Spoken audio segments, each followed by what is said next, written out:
la situation en Ukraine.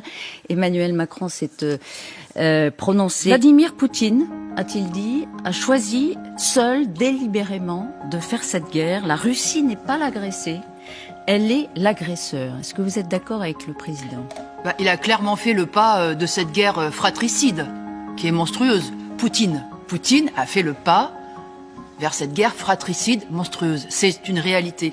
Mais je tiens aussi à dire que les puissances occidentales, l'OTAN, les États-Unis ont une responsabilité écrasante dans ce conflit. Voilà, c'est une évidence quand on regarde une carte géographique, de voir qu'il y a une pression militaire qui s'exerce sur la Russie depuis déjà des dizaines d'années, que le nombre de bases militaires à sa frontière se sont multipliées. Donc oui, j'accuse aussi le camp occidental, les puissances impérialistes d'être co-responsables, d'être responsables et finalement d'avoir utilisé le peuple ukrainien comme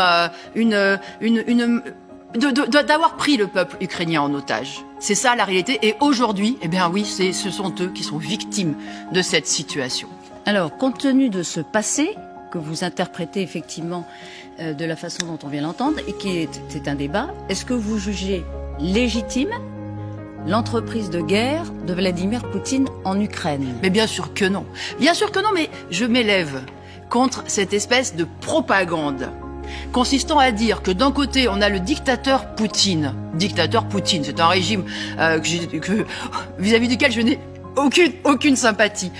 On a d'un côté cette histoire de le dictateur Poutine qui serait devenu quasiment un psychopathe sanguinaire, et puis de l'autre côté on a la blanche colombe, le camp occidental, le défenseur des droits, le défenseur de la démocratie, le défenseur de la liberté. Ben moi je marche pas dans cette grossière manipulation, parce que c'est pas le cas. Ce n'est pas le cas. Il y a une guerre d'influence dans cette région-là. En fait, l'OTAN, le camp occidental a essayé de faire de l'Ukraine sa marionnette, comme aujourd'hui Poutine veut en faire, en effet, sa marionnette. Alors, Emmanuel Macron a répondu d'une certaine façon à ce que vous dites. Hier, il a explicitement dit, ça n'est pas un conflit entre l'OTAN et la Russie. Et ceux qui avancent des arguments pour dire que l'OTAN a basé des troupes, a été finalement le provocateur, eh ben, ce sont des mensonges. Ce sont des fake news. Ça, c'est moi qui le dis, c'est pas lui. Mais il a parlé de mensonges. Écoutez, j'appelle chacun à regarder une carte, à bien réaliser qu'au moment de l'éclatement de l'Union soviétique en 1991, l'OTAN n'a pas été dissoute, alors même que l'OTAN, c'est pas une agence de paix. C'est une alliance militaire qui avait été conçue pour isoler et pour affaiblir l'Union soviétique. Quand l'Union soviétique s'est disloquée, a disparu, pourquoi l'OTAN est-elle restée? Non seulement elle est restée, mais elle a avancé ses pions. Et regardez une carte, j'appelle tout le monde.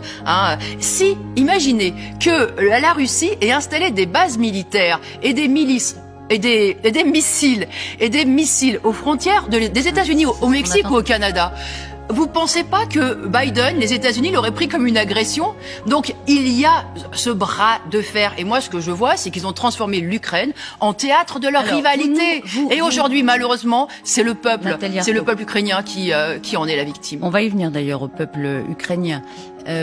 Mais ce que vous dénoncez, c'est que la France, entre autres, s'aligne sur les positions, par exemple, des États-Unis. Je dénonce un ordre. Mais est-ce que c'est ça que vous cet alignement-là? Non, c'est pas seulement cet alignement-là, parce qu'elle pourrait jouer sa partition dans l'ordre impérialiste. Moi, ce que je conteste, c'est cet ordre impérialiste. Et est-ce que vous ne vous alignez pas sur des dictatures, sur la dictature? Alors, sûrement pas. Jamais, jamais de jamais. Et moi, je ne me résigne jamais. Mais je me résigne ni aux dictatures, ni aux pseudo-démocrates qui, en fait, se moquent. On pourrait vous dire que c'est un état d'esprit munichois qui se moque que vous incarnez, que vous portez. Non, moi, première chose que j'incarne, c'est dire stop. On fait tout pour empêcher le bain de sang. On fait tout pour empêcher le bain de sang parce que, en fait, ce que j'entends, c'est des discours guerriers, là. Alors, qui sont souvent lancés de plateaux de télé, mais allez-y, prenez des armes, plus de combattants, plus de morts, bon, ils veulent quoi? Ils veulent un bain de sang? La Russie est l'agresseuse. Envahit l'Ukraine. Mais bien sûr que je suis d'accord. Alors, ensuite, la France, entre autres pays européens, mais ils sont une vingtaine, livre des armes à l'Ukraine. Aux Ukrainiens, dont vous nous avez parlé tout de suite, en disant que c'est lui qu'il faut protéger. On aide la résistance, on a raison ou pas? Moi, je pense que c'est finalement dire aux Ukrainiens, on vous donne des armes, allez-y, entretuez-vous. Entretuez-vous, battez-vous. C'est pour moi. Défendez-vous. Moi, je comprends bien l'aspiration du peuple ukrainien à se défendre. Mais moi, je sais que le camp occidental ne permettra pas à la population de se défendre. Le camp occidental n'en a que faire des Ukrainiens. Ils n'en ont tellement que faire que ce sont eux qui les ont plongés dans cet engrenage-là. Ils ont utilisé le peuple ukrainien. Oui, ils l'ont utilisé depuis des années et des années. Vous voyez bien, on le voit, les reportages ne sont pas mensongers. Eh bien, ils voient les Ukrainiens, comme vous dites, qui aspirent à se défendre. Eh bien, on aide à faire ce qu'ils décident pour eux-mêmes. Non, parce que pas de libre arbitre. Non, mais tout simplement, il y a une guerre d'influence, vous le savez très bien. Tenez, je prends l'exemple de la demande qui a été faite par l'Ukraine d'entrer dans l'Union européenne. Est-ce que l'Union européenne ouvre la porte et dit écoutez, bienvenue, etc., etc. Non. Et ça fait 20 ans. Vous nous dites qu'il faut pas provoquer la Russie. Est-ce que je peux terminer? Oui, ça fait 20 ans que l'Ukraine demande l'entrée dans l'Union européenne. L'Union européenne a dit d'accord pour un accord de libre-échange entre l'Ukraine et l'Union européenne, à condition que vous stoppiez tous les accords commerciaux avec la Russie. Qu'est-ce que ça veut dire, ça? Ça veut dire que voilà, en fait, ça fait des années que le camp occidental d'un côté et les Russes de l'autre mettent l'Ukraine au pied du mur. Vous devez choisir votre camp. Soit être dans le giron, effectivement, des puissances impérialistes et occidentales, soit d'être dans le giron. C'est ça que aujourd'hui ils ont voulu faire, les uns et les autres, de l'Ukraine, je le redis, leur marionnette. Donc moi je ne suis pas dupe. Il n'y a pas un camp, qui va représenter les intérêts des peuples plus qu'un autre. Vous avez raison. Et par ailleurs, c'est parfois plus simple qu'on le dit. Vous avez raison. Cela dit, il y a une souveraineté. Vous êtes pour la souveraineté des peuples et des pays. C'est l'Ukraine qui a demandé son adhésion à l'OTAN. Et la France, par exemple, a voté contre en 2008. Elle n'a pas poussé à la roue, comme d'autres pays européens. Donc quand vous dites que l'Ukraine est manipulée par le camp occidental contre la Russie, là non plus, ça n'est pas si simple. Elle est mise au pied du mur. Parce que, effectivement, qu'est-ce que vous voulez? C'est ça l'ordre impérialiste, hein. C'est que il y a des rivalités et des grandes puissances. Alors là, on est confronté à un bras de fer entre la grande puissance impérialiste, l'OTAN, et de l'autre côté, une puissance qu'on dit pauvre, la Russie, qui est effectivement dominée par une bureaucratie russe qui ne jure que par son pouvoir et par sa domination. Donc on est confronté à ce bras de fer. Mais je peux vous dire que tous ceux qui disent moi je veux être indépendant là-dedans, en réalité ils se vouent à chercher leur protecteur. Alors d'un côté ça sera le protecteur, le grand protecteur russe, de l'autre côté ça sera... Sauf que ce sont des alliés qui n'ont jamais fait le bonheur des peuples. Ce sont des alliés qui n'ont jamais permis le bonheur des peuples. Excusez-moi, mais j'ai un petit peu de mal à considérer que le camp occidental, que ces puissances impérialistes, vu ce qu'elles ont fait en Afghanistan, vu ce que la France a été capable de faire en Afrique, au Mali, j'ai un petit peu du mal à les considérer comme des puissances de paix qui permettront le développement et l'harmonie. J'ai un petit peu de mal parce que chaque fois qu'ils interviennent, leur souci, c'est leur influence économique, de positionner leurs pions, leurs intérêts à eux. C'est des affaires de gros sous. Donc moi, je ne marche pas. Encore une question, parce que c'est vrai que sur la présentation générale et les enjeux de ce conflit, on viendra ensuite sur la façon dont on y répond. Mais est-ce que, comme on l'entend beaucoup, c'est une guerre entre une dictature et la démocratie? Est-ce que la France défend la démocratie? Sûrement pas. Sûrement pas. Mais vous savez, on nous a fait... Est-ce que l'Ukraine est une démocratie? L'Ukraine, c'est une démocratie, oui, c'est une démocratie, oui. Est-ce que la France est une démocratie? Oui, c'est une démocratie où on a le droit de décider d'un certain nombre de choses, mais pas, par exemple, le droit de décider de son salaire, le droit de décider de ce qu'on fera dans les entreprises, de comment on utilise toutes ces richesses. Ça, on n'a pas ce droit-là. Donc c'est une démocratie politique. C'est une démocratie avec des droits très limités, où en particulier quand on est dans une entreprise, dans une usine, dès qu'on rentre, on n'a plus le droit de rien dire. On a juste le droit de se taire et d'obéir. Donc démocratie relative pour les travailleurs en tout cas.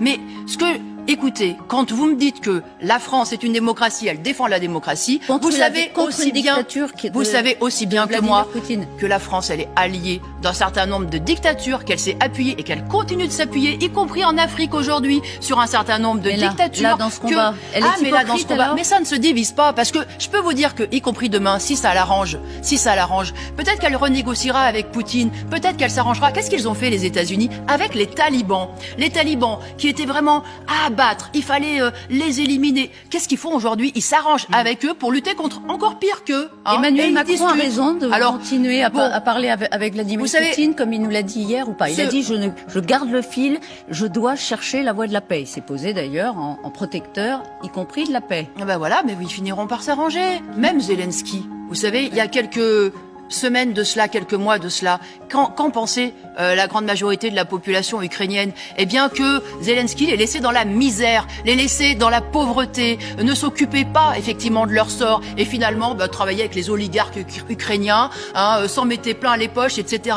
Donc c'est ça aussi la réalité. C'est vrai en Russie, c'est vrai aussi Vous les mettez sur le même plan en Ukraine. Vous les mettez sur le même plan. Mais ils ont des... Poutine, Zelensky, même combat. Ils sont en rivalité, mais alors c'est deux représentants de l'oligarchie, en effet, et mais il y en a pas un qui ils ont un point commun. Ils ont un point commun.